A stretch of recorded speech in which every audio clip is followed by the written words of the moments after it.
उसके बाद पेट्रोल की कीमत में इजाफा किया और अब तेल कंपनियों का घाटा बढ़ रहा है। सरकार तेल कंपनियों की फिक्र में दुबली हो रही है और आम आदमी से कोई लेना देना इस सरकार को नहीं। अब सरकार ये बहाना कर रही है कि डॉलर और रुपये में जो अंतर आया है इसके वजह से वो दाम बढ़ा रहे हैं। सरकार को ये भी जवाब देना पड़ेगा कि जब तेल के दाम बढ़ते हैं, पेट्रोल के दाम बढ़ते हैं, तो उससे सरकार दाम बढ़ाने के पर एक्साइज ड्यूटी में मुनाफा भी कमाती, तो दाम बढ़ाने की आड़ में आम आदमी पर जिस तरह का बोझ सरकार डाल रही है, इस सरकार को कोई नैतिक अधिकार नहीं है आम आदमी की बात करने का। आज ये तर्क दे रही है कि डॉलर रुपया के बदले कमजोर हो रहा है। इसमें भी देश के लोगों का स्वास्थ्य खराब हो रहा है महंगाई के कारण।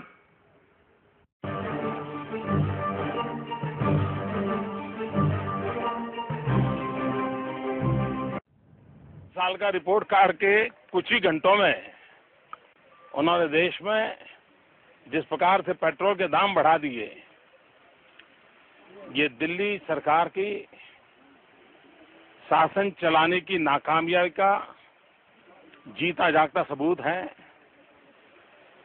देश की जनता के अंदर भारी आक्रोश है और इसके कारण और भी चीजों पर बहुत बड़ा बोझ होने वाला है। सरकार पर भी बहुत बड़ा बोझ होने वाला है। मैं आशा करूंगा कि प्रधानमंत्री जी देश की स्थिति को गंभीरता से लें और पेट्रोल के दाम बढ़ाए हैं उसको वापस करें।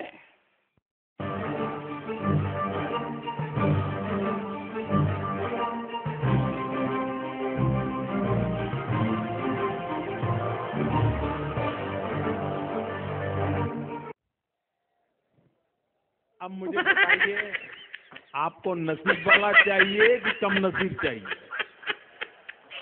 चलो भाई, मान लिया नसीब वाला है, लेकिन रुपया तो आपकी जेब में बचा ना। अगर मोदी का नसीब देश की जनता के काम आता है तो इससे बढ़िया नसीब की बात क्या होती है। अगर नसीब के कारण पेट्रोल के दाम कम होते हैं, अगर नसीब के कारण डीजल के दाम कम होते हैं, अगर नसीब के कारण सामान्य मानवी के जेब के पैसे बच जाते हैं, तो फिर बदनसीब को लाने की जरूरत क्या है मेरे भाइयों।